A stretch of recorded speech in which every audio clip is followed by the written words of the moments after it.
A family treasury of little golden books.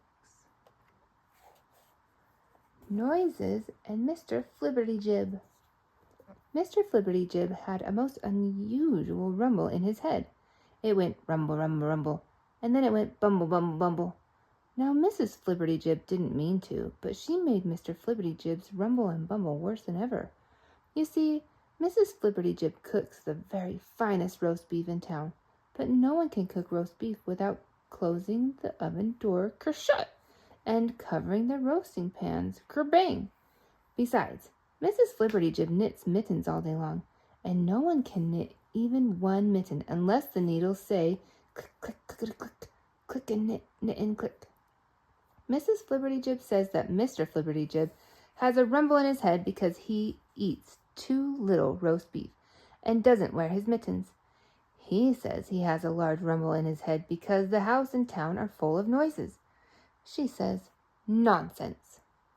Then the old clock strikes. Bong, bong, bong. 3 o'clock, Mr. Flibberty-Jib. The telephone shouts, bring, bring, answer me, quick, answer me. The grocery boy at the back door says, tap, tap, tap, answer me. And then the telephone rings again. Too much noise, says Mr. Flibberty-Jib. The gray mouse that lives in the kitchen wall peeks out of the mouse hole. Cheese, says the gray mouse to herself, and scampers softly over the floor like a gray shadow. But Mrs. Flibberty-Jib sees her. Eee! Screams Mrs. Flibberty-Jib. Squeak, squeaks little gray mouse. See, says Mr. Flibberty-Jib, too much noise. Nonsense, says Mrs. Flibberty-Jib, and gets off the chair. Well, says Mr. Flibberty-Jib, suppose he goes downtown to buy some red yarn for Mrs. Flibberty-Jib's mittens. The first thing he hears is clang, clang, clang. Then, says Mr. Flibberty-Jib, he walks to the curb and gets ready to cross the street. He looks to the left and right. Then he puts his left foot down and around the corner comes beep, beep, beep. Then, says Mr. Flibberty-Jib, he walks to the curb and gets ready to cross the street again. He looks to the left and right. Then he puts his right foot down and around the corner comes clop, clop, cloppity, clop. It is no wonder, says Mr. Flibberty-Jib, that my head rumbles. Every time, not just once in a time, I go to buy red yarn, the policeman blows his whistle. Whee! The fire engine races by me.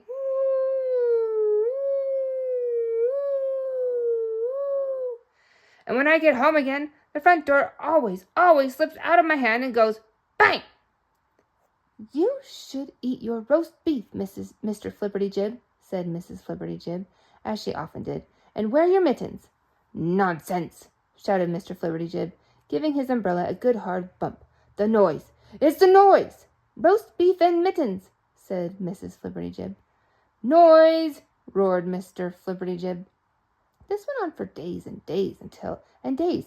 Mrs. Flibberty-Jib went on roasting the finest roast beef in the town. She went on making mittens, red mittens, blue mittens, yellow mittens. Mr. Flibberty-Jib's rumble in his head went on rumbling. At last, Mr. Flibberty-Jib came home in a rage. I can't stand this rumble, rumble, rumble, and bumble, bumble, bumble, he said. We will go to the country where it is quiet. Everyone knows the country is quiet, and a very good place for rumbles and bumbles. Very well, Mr. Flibberty-Jib, said Mrs. Flibberty-Jib. So Mr. Flibberty-Jib packed up his brown shoes and his blue suit and his red tie. He put his hat over the rumble in his head, and he was ready to go to the country. Mrs. Flibberty-Jib packed up her roasting pans and her knitting needles and yarn, and she was ready to go to the country.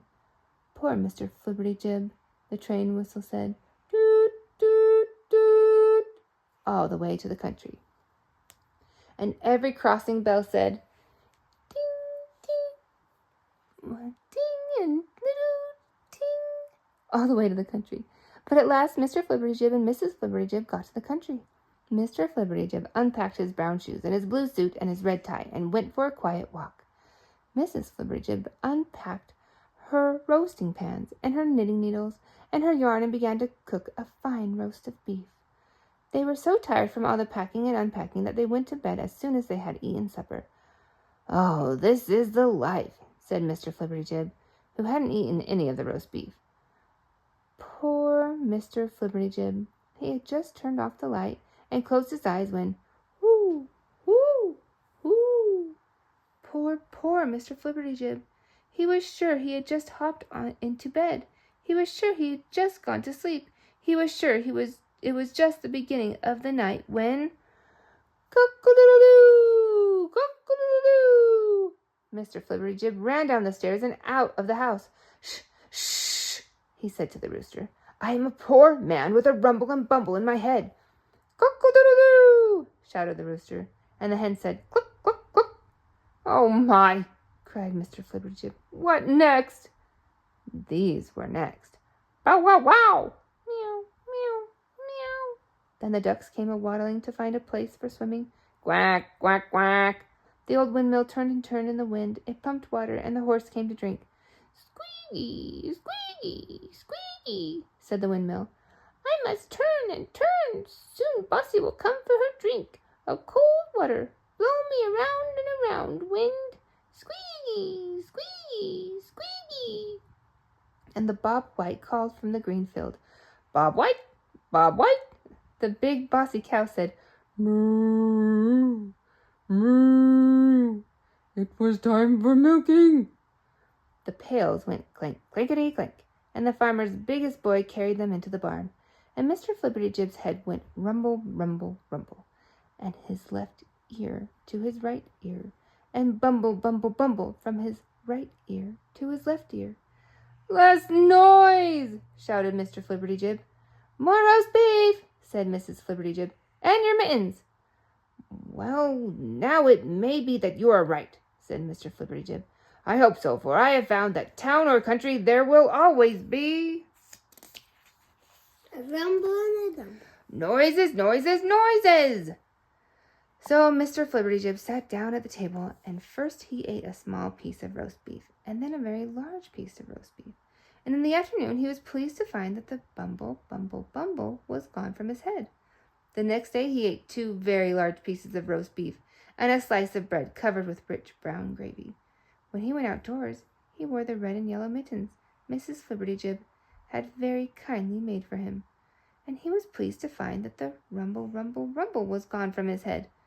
"Fine place, the country," said Mr. Flibberty-Jib. That night, as he watched the big round moon, he listened to the owl asking, "Who, who?" And not a bumble, bumble, bumble did Mr. Flibberty-Jib hear. "Fine place, the country," said Mr. Flibberty-Jib next morning, and he jumped out of bed before the sun was up. When the black rooster hurried sleepily to the fence to crow the sun up, there was Mr. Flibberty-Jib. "Cock-a-doodle-doo!" "Listen to me try it," said Mr. Flibberty-Jib. "Cock-a-doodle-doo!" "Very good," said the black rooster. "Now listen to me." He took a deep, deep breath. "Cock-a-doodle-doo!" And not a rumble, rumble, rumble did Mr. Flibberty-Jib hear. Now Mr. Flibberty-Jib and Mrs. Flibberty-Jib go to the country every summer and to the big city every winter. And from that day to this, Mr. Flibberty-Jib has always eaten plenty of roast beef, and he always wears his red and yellow mittens, except, of course, when he is eating roast beef. And not a rumble, rumble, rumble, or a bumble, bumble, bumble does Mr. Flibberty-Jib ever hear.